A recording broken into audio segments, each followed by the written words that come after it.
नमस्कार नमस्कार दोस्तों, lecture 12 I have delivered 3 lectures specifically just to build your foundation for further processing decisions.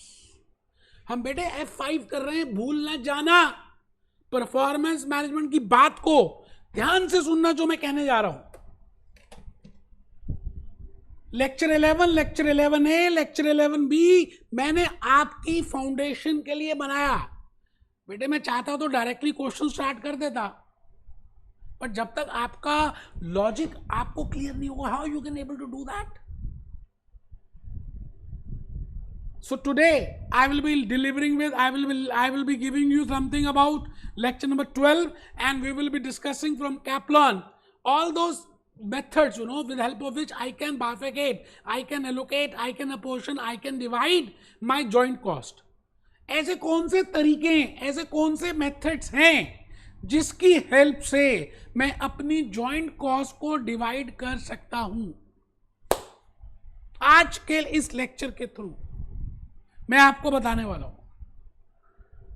No doubt अभी हमें decision लेना है कि whether we should sell at split of point और whether we should sell at further processing, but the point is you should know how to calculate the profitability at split of point and how to calculate the profitability after further processing. Then only you can compare these profits, then only you can compare the relevant cash flows of 2 points.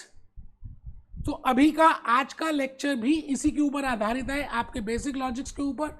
Lecture number 13 onwards मैं properly decision पे आ जाऊंगा, क्योंकि आपको profitability clear हो चुकी होगी. आप register open कर लें और बेटे आज का कैलकुलेटर आपके पास रखना मोस्ट इंपॉर्टेंट है. आज मैं कैप्लॉन से, बीबीबी से आप ही के लिए क्वेश्चंस करने वाला हूं, तो प्लीज आप रजिस्टर ओपन करें, लिखें lecture number 12 chapter number 8 relevant costing further processing decisions. We are doing that and we have already covered. हमने ऑलरेडी लेक्चर 11 कवर कर दिया फर्दर प्रोसेसिंग के ऊपर. फिर मैंने लेक्चर 11A F2 वाला, फिर लेक्चर 11B F2 वाला, वहां से कॉपी पेस्ट मारा और आपको लॉजिक्स बताए ऐसे ऐसे ऐसे ऐसे ऐसे ऐसे. I have told you what is the main basic logics in regard to joint cost. What are the methods? What is free separation cost? What is common cost? How we can bifurcate that? So lecture number 11, lecture number 11A, lecture number 11B, lecture number 12. मैं भूपेश आनंद, मैं CA, मैं ही America, मैं ही London, मैं ही सब कुछ, आज आपके सामने F5 फुल एनर्जी के साथ परफॉर्मेंस मैनेजमेंट को डिलीवर करने वाला हूं. आइए मेहरबान कदरदान, मैं सीधा आपके सामने कैप्लॉन में लेके जा रहा हूं. इलस्ट्रेशन नंबर 1 को पढ़ेंगे, फिर उसके बाद टेस्ट जो अंडरस्टैंडिंग क्वेश्चन नंबर 8 को पढ़ेंगे. मैं उन दोनों क्वेश्चंस को आपको कराने वाला हूं. आप प्लीज अपने सामने कैप्लॉन को रख लीजिएगा. आइए सर, आइए, बिल्कुल हम चल पड़े बेटे. ये देखिए, अच्छा क्वेश्चन को ध्यान से हमने पढ़ना है.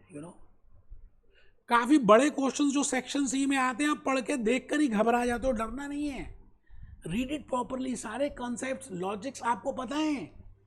जैसे मैं यहां पे कहता हूं, लिखा हुआ है product A and B are two joint products.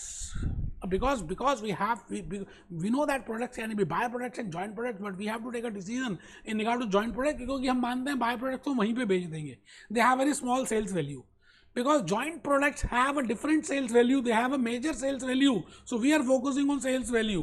तो हम joint products की बातें कर रहे हैं. वो कहते हैं कि 2 प्रोडक्ट्स हैं, product A and product B.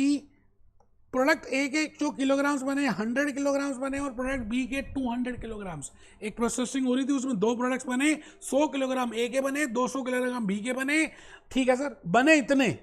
कई बार ऐसा भी होता है कि हम बेचते कम है. 80 we have sold, it means 20 अभी तक हमारे स्टॉक में है, 150 हमने बेच दिए. It means we have 50 in my closing stock.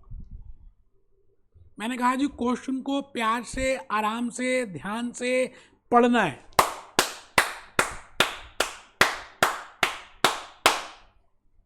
Selling price I am given with कि प्रोडक्ट ए को हम $5 पर यूनिट में बेच सकते हैं और प्रोडक्ट बी को $2 में बेच सकते हैं. अच्छा, जब हम ए को और बी को प्रोड्यूस कर रहे थे जॉइंटली इकट्ठा, तो जॉइंट कॉस्ट कितनी इनकर हुई? $750।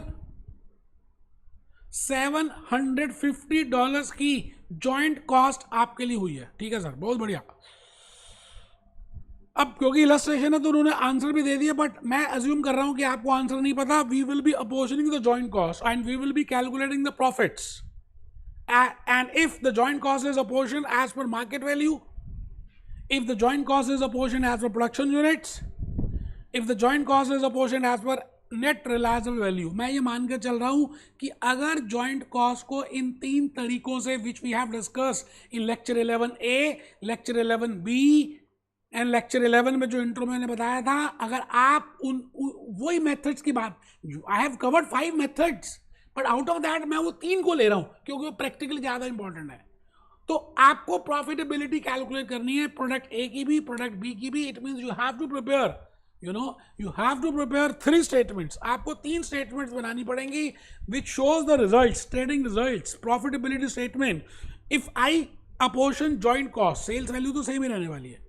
If I apportion the joint cost at production unit basis, if I apportion the joint cost on the basis of market value at split off point, and if I apportion the joint cost as per net realizable value, lakh कागज कलम दवात ला, लिख दूं मैं अपना नाम तेरे नाम के साथ। आप सभी क्या मेरे साथ तैयार हैं? बेटे आइए, महाभारत की तैयारी है, कर दें एक बार तैयारी और खींच लें गाड़ी को, आगे चलें। तो ये आपके सामने है। अच्छा, क्वेश्चन करने से पहले बेटर ये रहता है कि आप उसको पढ़ना सीखें, उसका वर्किंग नोट प्रिपेयर करें, क्योंकि वर्किंग नोट बनाएंगे तो ज़्यादा समझ आएगा। मैंने बड़ी मेहनत की है दोस्त, सच सच बता रहा हूँ। मैंने बाकी टीचर्स जैसे खाली अंडरलाइन करके वहीं थोड़ा मोटा लिख कर नहीं बताया, क्योंकि मैं चाहता हूँ कि आप फर्स्ट अटेम्प्ट में क्लियर हों। और आइए, मैंने आपके लिए एक डायग्राम बनाया जैसा मैंने डिस्कस किया लेक्चर 11A में, लेक्चर 11B में, कि there is a joint cost, processing हो रही है। अच्छा, प्रोसेसिंग हो रही है तो 2 प्रोडक्ट्स निकल रहे हैं, प्रोडक्ट ए और प्रोडक्ट बी। अच्छा, प्रोडक्ट ए के 100 केजीज बने, 80 बिके। प्रोडक्ट बी के 200 किलोग्राम प्रोड्यूस हुए, 150 बिके। Selling price of product A is $5 and selling price of product B is $2। 1 unit 1 kilogram, उसको हम 5 यूनिट डॉलर्स में बेच सकते हैं और उसको 2 में बेच सकते हैं। आपको सभी इंफॉर्मेशन गिवन है, मैंने उसका पिक्टोरिकल प्रेजेंटेशन प्रिपेयर कर दिया। जॉइंट कॉस्ट $750 है। अब इसी जॉइंट कॉस्ट को हमने ए में, बी में as per physical units, as per sales value, as per net realisable value के बेसिस पे अपोर्शन करना है। आपको इन सब के लॉजिक्स पता है, मैं जस्ट इसलिए करा रहा हूं कि आपको लगे कि हाँ, हमने F5 कैप्लॉन से कंसेप्ट कवर कर लिए। बिकॉज 11A 11B मैंने F2 मैनेजमेंट अकाउंटिंग के ACC के बताए थे, तो मैंने क्या लिखा? Now friends, joint cost is to be apportion. आप सब लिख रहे हैं बेटे, यही डिफरेंस है बाकी सभी लेक्चर्स में और मेरे लेक्चर्स में, आप लिख रहे हैं। Now joint cost is to be apportion as per production units, as per market value at split off point, as per net realizable value।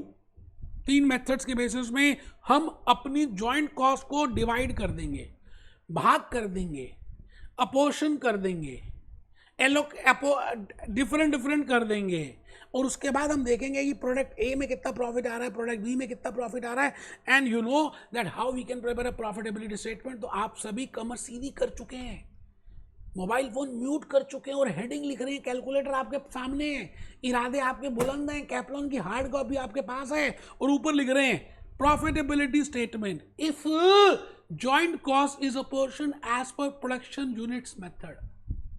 अगर हम प्रोडक्शन कॉस्ट प्रोडक्शन यूनिट्स के बेसिस पे अपोर्शन करें, प्रोडक्शन कितने units हुए? 100 केजेस ए के produce हुए, 200 केजेस B के प्रोड्यूस हुए, क्योंकि जॉइंट कॉस्ट तो 100 और 200 में लगी होगी। हाँ, बिके कम बेटे, लेकिन joint cost is always incurred for the number of units produced. So I am not concerned here with number of units sold, I am concerned here that how many number of units being produced for product number A and for product number B, and I know that 100 units are being produced for product number A and 200 units are being produced for product number B. तो ऊपर लिखेंगे profitability statement, product number A, product number C, sales. अब आप में से कुछ बच्चे नहीं भी लिख रहे क्योंकि इलस्ट्रेशन में आंसर दिया, वो बेवकूफ है, उनको दोबारा से पास फीस पे करनी है बेटा, एग्जामिनेशन फीस. क्योंकि आपको लगता है आपको आ गया, लेकिन आपको आया नहीं है बेटे जब तक आप खुद नहीं करेंगे. अब सवाल ये बताइए $400 कैसे आया? देखिए जी, मैंने सब कुछ वैसे यहाँ लिखा था. ये आपने 80 किलोग्राम सेल किए, 5 किलोग्राम के बेसिस पे बेचे. Profitability statement is always on the basis of sales and sales is on the basis of number of unit sold.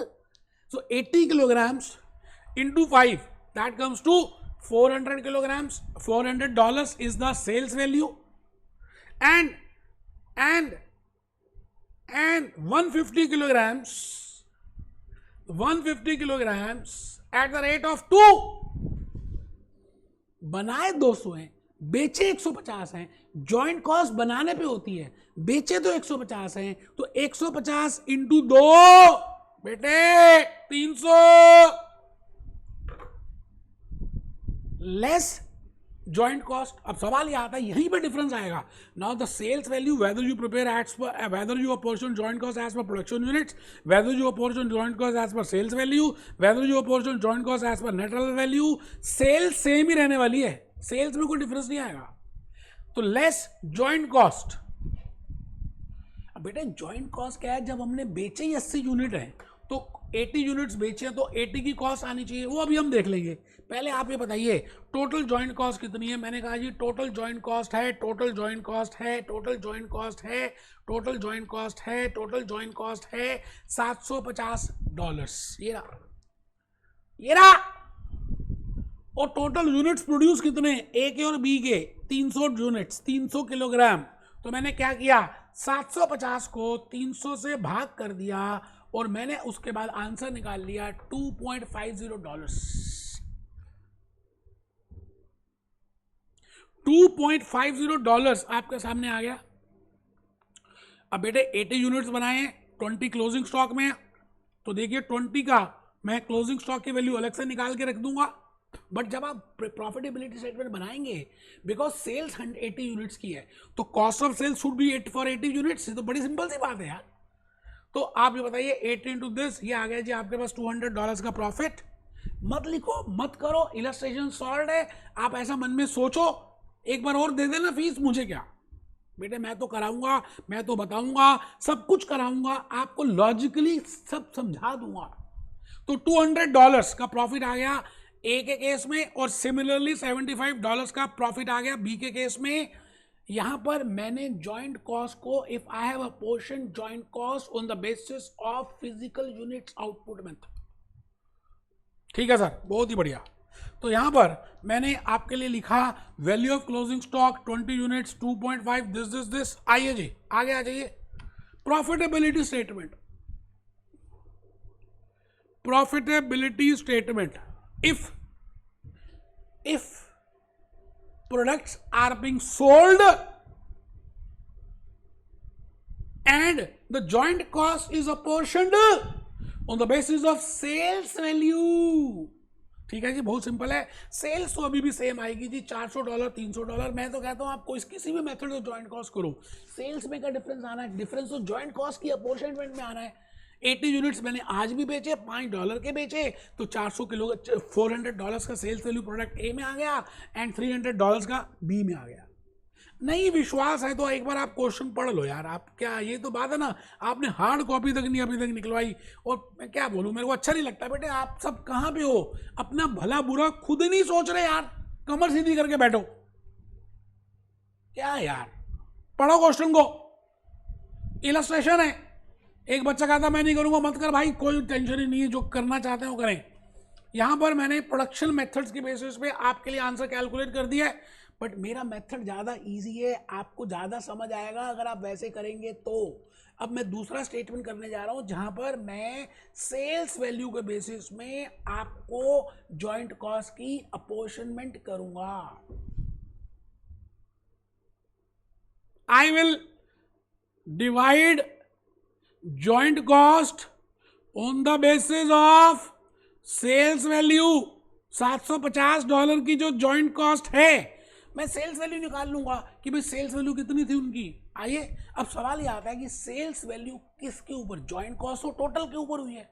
तो सेल्स वैल्यू हम नंबर ऑफ यूनिट्स सोल्ड पे निकालेंगे या नंबर ऑफ यूनिट्स प्रोड्यूस पे निकालेंगे, logically बताइए, रटना कुछ है ही नहीं बेटे। वो $750 की जो जॉइंट कॉस्ट है वो नंबर ऑफ यूनिट्स प्रोड्यूस से रिलेट करती है या number of units produce sale से रिलेट करती है। बड़ी सिंपल सी बात है कि जो आपने जॉइंट कॉस्ट इनकर की है that is related with number of units sold.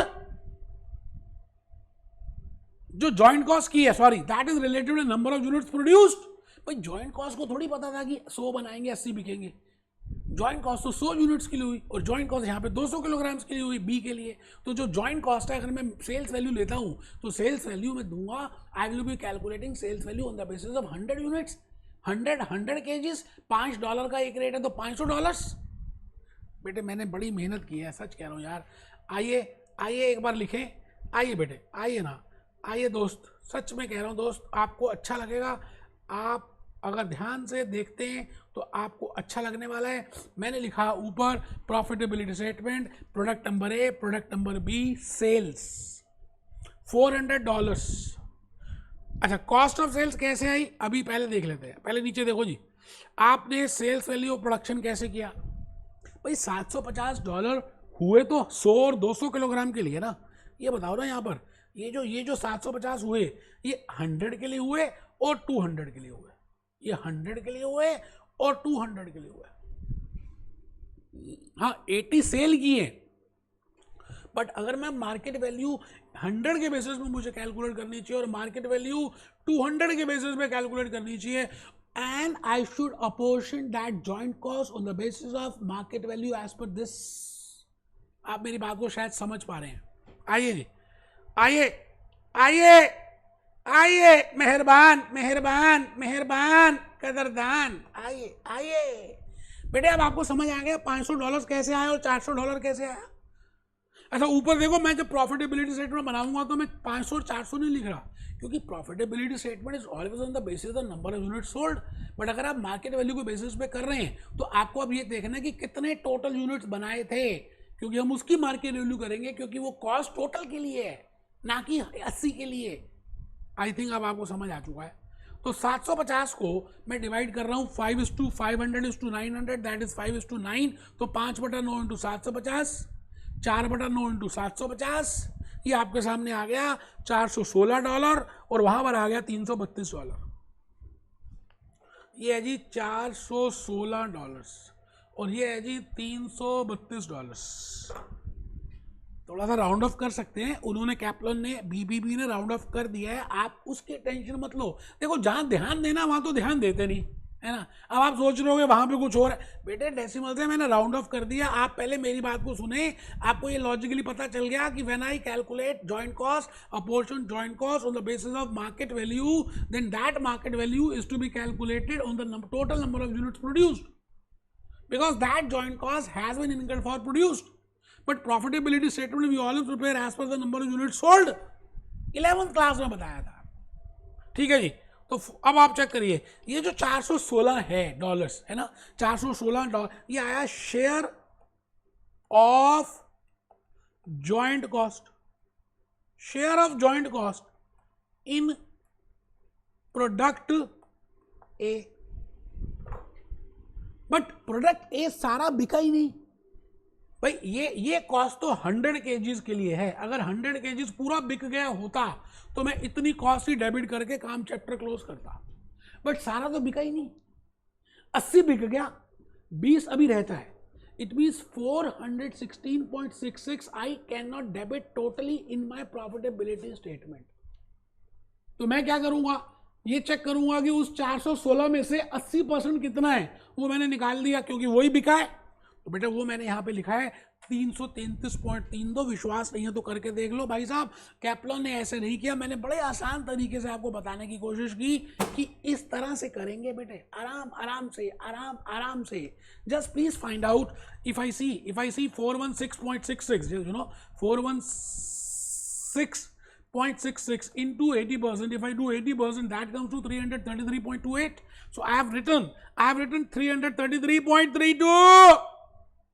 It means this is the cost of sales for those number of units which are being sold, and then I can calculate the profit, and I have calculated the profit, and then I can also calculate the value of the closing stock, because 20 units, 20 kgs are still in my closing stock, and I have already bifurcated the cost for the closing stock. I can say 416, 416.66 into 20%, that comes to 83.32, and I have written 83.32. मैंने round of कर दिया दोस्तों, आराम से करना है. देखिए रटना कुछ भी नहीं है सर, भूपेश आनंद के लेक्चर में कुछ रटना नहीं है, समझना है. धीरे धीरे धीरे धीरे धीरे धीरे प्यार से समझना है. थोड़ा सा प्यार, थोड़ा सा मैजिक, लाइफ में हम F5 को कंप्लीट कर देंगे. Similarly I have done it for product number B. ना अभी मैं यहाँ पर डिसीजन नहीं ले रहा कि अभी बेचना है या बाद में बेचना है, ये डिसीजन ले ही नहीं रहा. वो तो लेक्चर नंबर 13 से देखेंगे, अभी तो लेक्चर 12 है. अभी तो खाली ये देख रहे हैं कि जॉइंट कॉस्ट को किस तरीके से हम डिवाइड कर सकते हैं अलग अलग मेथड से. अब बेटे थर्ड मेथड है net reliable value. I think आप नेट रिलायबल वैल्यू से आप कर सकते हैं, आपको लॉजिकली पता चल गया. 11A 11B में I have already told you what I mean by net reliable value, and now you can calculate it. तो मैं Bhupesh Anand test yourself question number 8 में आ रहा हूँ. आप सभी प्यारे हैं, मैं आपका हूं, और आप सभी इस समय मेरे साथ साथ आगे चल रहे हैं. हम सब इस समय test yourself question number 8 में आ चुके हैं दोस्त. मैं अभी आपके सामने I will be doing this, but my request to you will be, देखिए ऐसा है, आंसर तो दिया ही होता है, एग्जाम किट में भी दिया होता है, फिर भी बच्चे फेल हो जाते हैं. इट मीन्स आंसर से कुछ नहीं होने वाला. आप किस बेसिक कंसेप्ट से, बेसिक लॉजिक से, बेसिक फाउंडेशन से, आपको लिखने की टेक्निक कितनी है, आप कितना लिखा, आपने ओरली कितना किया, कैलकुलेटर से कैसे किया, that matters. So I am going to start with test yourself understanding question number 8. आइए, इजी है, प्यार से देखते हैं, पढ़ते हैं. The following is relevant for a production process for period 1. बेटा ये प्रोडक्शन प्रोसेस है, ये पीरियड 1 है, मतलब एक प्रोसेस हुआ, because joint cost is always related to the process costing. तो प्रोसेस हुआ, उसमें मटेरियल कॉस्ट लगी, लेबर लगी, ओवरहेड्स लगे, और ये कॉस्ट आ गई, और ये टोटल जॉइंट कॉस्ट है इस पर्टिकुलर प्रोसेस नंबर 1 की. आराम से देखिए, रीडिंग क्वेश्चन एक अलग से आर्ट है. सेक्शन सी तभी होगा जब आपको रीड करना आता होगा. तो मैंने यहां पे लिखा, I have read that the following is the relevant for a production process of period number A. Direct material cost is this much, direct labour cost is this much, overhead is this much, total cost is this much. The process produces, वो कहता है वो जो process 1 है वो joint products A and B बनाता है. 2 joint products बने, ठीक है sir, which are then sold at price given below. जो जैसे ही बने वहीं बेच दिए, स्प्लिट ऑफ पॉइंट में ही बेच दिए, क्योंकि अभी आपको डिसाइड ही नहीं करना कहां बेचना है. अभी तो खाली हम कैलकुलेशन से फाउंडेशन क्लियर कर रहे हैं. The output figure represent all of the output from the process. Product A, product B, output हुई जी ए की 2000 और बी की 8000. एक यूनिट को आप बेच सकते हैं $5 per में. Just they have given that this can be sold at $5 per and this can be sold at $2.50.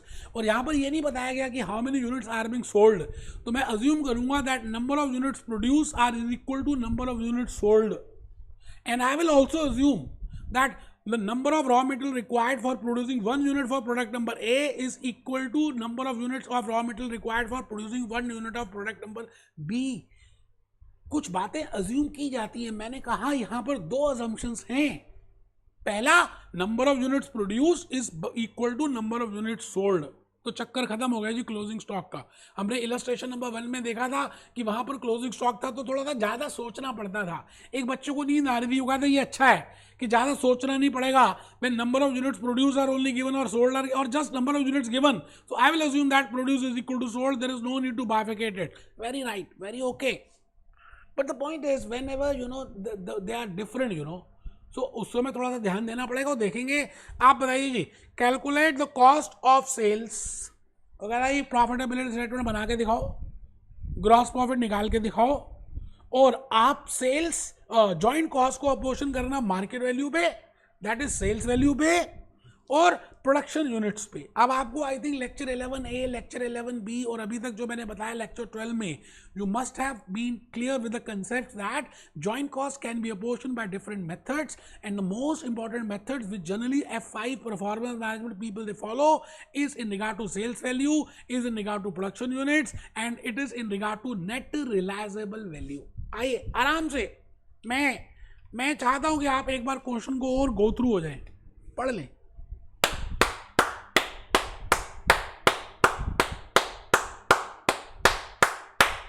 ठीक है जी, आराम से। मैंने इसका बड़ा ब्यूटीफुल एक अच्छा सा चित्र बनाया। आई prepared a flow chart for that, I prepared a working note for that. मैंने जल्दबाजी नहीं की, बस को ऐसे ऐसे ऐसे करके नहीं यार, प्यार किया तो पूरा यार। आइए पहले हम थोड़ा सा आराम से उस चीज़ों को लिखेंगे जो मैंने आपको बताने की कोशिश की है। आप सभी के सभी एक फ्लो चार्ट बनाएं। This is process number 1। इसमें मटेरियल इनकर हुआ, लेबर हुआ, ओवरहेड्स हुआ, 10, 5, 3, 18। इसका मतलब जॉइंट कॉस्ट आ गई $18,000 की। अच्छा, 2 यूनिट्स प्रोड्यूस हुए, एक प्रोडक्ट नंबर ए बना और दूसरा प्रोडक्ट नंबर बी बना। 2000 किलोग्राम्स ए के बने, 8000 किलोग्राम्स बी के बने। और यहाँ पे गिवन नहीं है सोल्ड कितना, तो मैं मानूंगा कि प्रोड्यूस और सोल्ड बराबर है। सेलिंग प्राइस यहाँ पर है $5 का और यहाँ पर है सेलिंग प्राइस $2.50 का। मतलब स्प्लिट ऑफ पॉइंट का सेलिंग प्राइस गिवन है। फर्दर प्रोसेसिंग ना तो कॉस्ट गिवन है ना उसकी सेल्स वैल्यू गिवन है। I am only given the sales value at split of point and I am assuming that those number of units produce are equal to sold. I have to just calculate the profitability statement, but in that case, joint cost is to be apportioned either firstly as per production method and secondly as per sales value. इतना easy है कि मैं बता नहीं सकता, मुझे शर्म आ रही करते हुए। बेटे वर्किंग नोट आप बनाएं। इस वर्किंग नोट को बनाते बनाते ही आपको लॉजिकली समझ आ जाएगा कि करना क्या है। मैंने पूरा क्वेश्चन इस चार्ट में लिख दिया कि 18,000 की कॉस्ट है, ये यूनिट्स हैं, ये सेल्स वैल्यू है, ये 2 मेथड्स हैं। एक मेथड है मार्केट वैल्यू और दूसरा मेथड है प्रोडक्शन यूनिट्स। आइए बेटे, कैप्लन का आंसर नहीं देखना, हम खुद करेंगे। मैंने अपने आप सॉल्व करने की कोशिश की, अपने आप आपको डायग्रामेटिकली बताया। उन्होंने कर तो दिया है, आंसर सेम आएगा, समझ नहीं आएगा। तो ऊपर लिखिए सभी लिखिए बेटे, कमर सीधी देखिए। और 5 मिनट का लेक्चर है गया। प्रॉफिटेबिलिटी स्टेटमेंट हेडिंग लिखिए, प्रॉफिटेबिलिटी स्टेटमेंट। सेल्स $10,000 कैसे आया? 2000 किलोग्राम्स $5 के हिसाब से और 2000 units at the rate of $5, that comes to 10,000। And similarly I have calculated for B, this is for A, this is for B. I can easily calculate sales for A and B. जो जीता हुआ सिकंदर, बाकी सब बंदर। Less cost of sales, apportion cost, joint cost. सारी दिक्कत इसी की है, जो बड़ा आसान हो चुका है भूपेश आनंद के लेक्चर के बाद, कि वो जॉइंट कॉस्ट को अगर हम फिजिकल यूनिट्स में बेसिस पे अपोर्शन करने लगे तो कैसे आएगी बेटे? 18,000 की टोटल कॉस्ट है जॉइंट कॉस्ट। ये बात तो आपको लॉजिकली क्लियर है, ठीक है सर। अब आप ये बताइए कि यूनिट्स कितने प्रोड्यूस किए हमने? 8,000 वो बनाए, 2,000 वो बनाए, 8,000 ये बनाए, तो 10,000। तो बेटे 18,000 को 10,000 से भाग कर दिया। इसका मतलब एक यूनिट के ऊपर या 1 किलोग्राम के ऊपर $1.8 की लागत आ रही है। $1.8 इज द कॉस्ट। तो आप क्या लगता है यार, मेरे को तो शर्म आती है। 2,000 यूनिट्स हैं या 2,000 किलोग्राम है, तो I have calculated the joint cost apportionment for product number A and then I did it for product number B. A 10,000 minus 3,600, that comes to 6,400। आराम से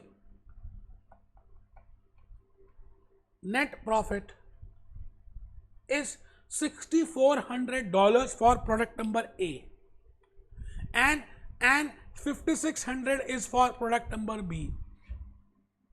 Easy है.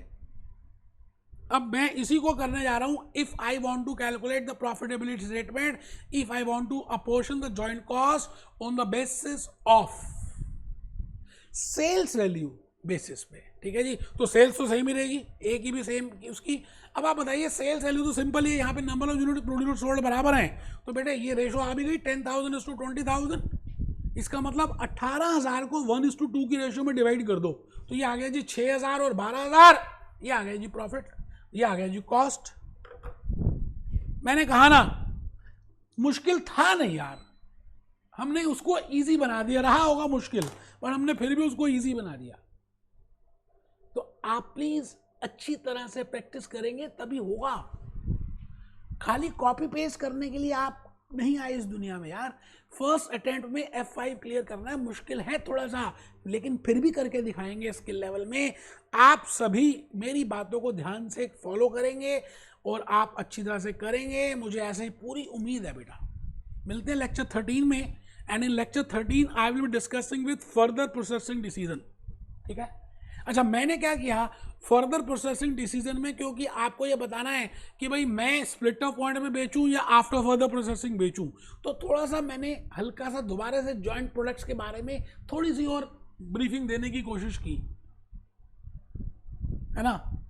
तो कोई घबराना नहीं, आपने पूरा लेक्चर देखना है, सुनना है, ध्यान से समझना है. मिलते हैं. Be happy, B jolly, B cheerful.